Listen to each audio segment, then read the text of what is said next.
تعالوا أخليكم تعملوا أحلى بانكيك بمكونات سهلة وموجودة عندنا كلنا. بس إيه، حدوتة متغرقة شوكليت وكراميل وعسل أبيض زيكم كده.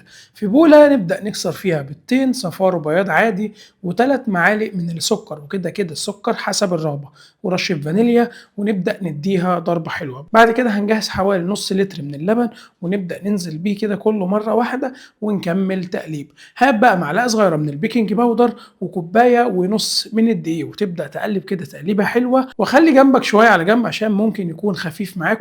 تبدا تحط معلقه وانت بتقلب كده لحد ما توصل للقوام ده. بقول لكم ايه، حدوته. هات بقى مصفى صغيره كده تكون ضيقه وتحط في بوله تانية فاضيه وتبدا تصفي عشان لو في كتل او قطع من الدقيق لسه ما دابتش نكون شايلينها على جنب. ايه يا واد يا حدوته الحلاوه دي، هنشتغل بيها كده على طول من غير ما تريح. في طاسه على النار هنحط فيها رشه زيت صغيره والطاسه كده تكون سخنه. بعد كده تبدا تجرب اول واحده، نجحت معاك يبقى كل اللي جاي حدوته. هتهدي النار وتبدا تحط الكميه كده واحده واحده، واول ما البابلز كده يروح من على الوش هتبدا تقلب هتلاقيها استوت معاك وبقت زي الفل. هتعمل الكميه كلها بالشكل ده. بعد كده بقى نبدا نقدم ونرص رص الجاتو يا بتوع البلاتو. اول واحده هنغرقها بالعسل الابيض والفستق المجروش، والتانيه شرايح من الموز ونغرقها بالكراميل، والاخيره نعملها طبقه بانكيك وطبقه شوكولاته وهكذا. بعد كده تحط شرايح من الفراوله.